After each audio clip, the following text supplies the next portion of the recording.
We begin the Cyprus Region Report 2019 from Paphos, a small town on the southwestern coast of Cyprus, which they visited during their first missionary journey.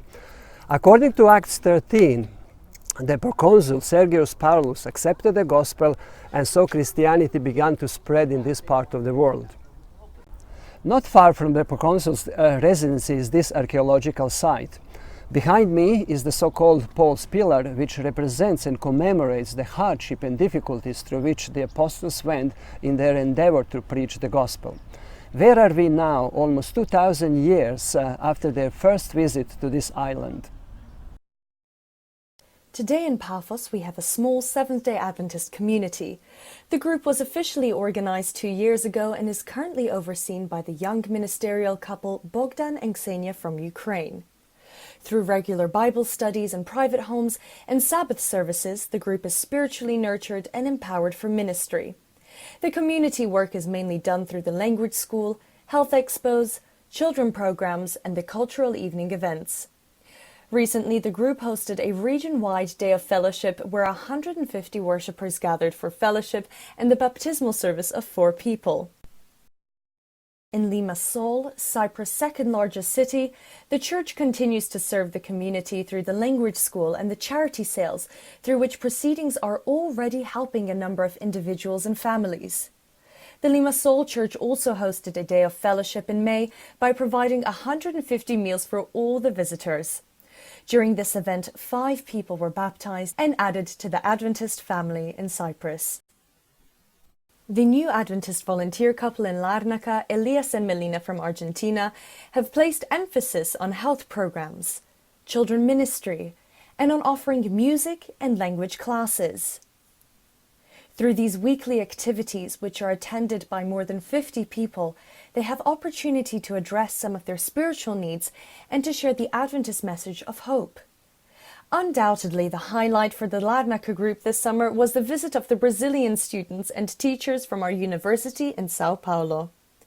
During the day, the Brazilian group was running a holiday Bible club in Nicosia, and in the evening, for almost 2 weeks, they were running health expos in Larnaca, which were attended by more than 400 people. In Nicosia, the capital of Cyprus, we have now 3 communities: the International Nicosia Church, the Greek plant, and the Bulgarian group. The Greek plant has placed emphasis on working with children, teens, and youth.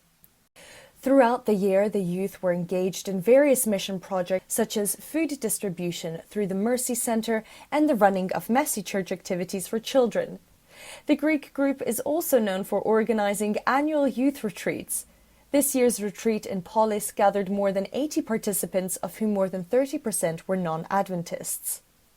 In contexts like this, people more readily share their religious experiences and are willing to embrace new biblical discoveries.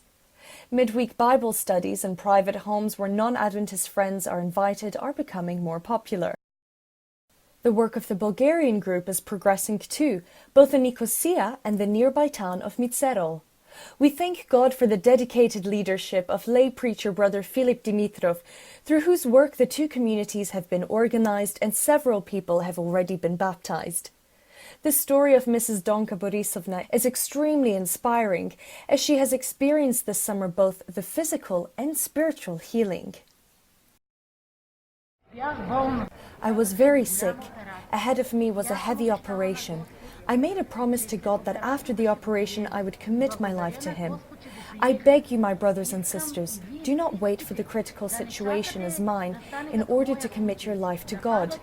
Brothers and sisters, there is no time to waste. Commit your life to God for salvation, to be with God, to share eternity. There is nothing better than God. The African students and the Filipino ladies of the Nicosia Church have organized visits to Nicosia Central Prison and various old people homes and were involved in the distribution of literature. We are also glad to report that our youth took part in the Global Youth Day event and that our Pathfinders, though few in numbers, were for the first time part of the TED Pathfinder Camporee in England. In October, the Cyprus Region Pathfinder Camp was organized with the purpose of training and further developing this important ministry in Cyprus.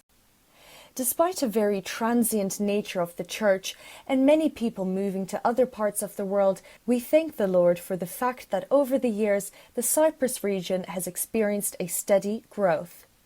This year we had 3 baptismal services with 10 people being baptized, and several people joined the church through membership transfer. It is so encouraging to see that the same Spirit who worked when Paul, Barnabas and John Mark visited Cyprus almost 2,000 years ago is still at work in the lives of many people today. For me, baptism is a new beginning, a new page, and a new chance at life. It's more important for a Christian to be united in God. It's a way to show others that from now on we follow Jesus. Baptism for me is following the truth. While we thank the Lord for all the good news, we are fully aware of the immense work that still needs to be done in the area of personal spirituality, retention, total membership involvement, and in making the Seventh-day Adventist Church in Cyprus a more impacting community. Therefore, we continue to pray, labour and hope for a more abundant harvest in the years to come.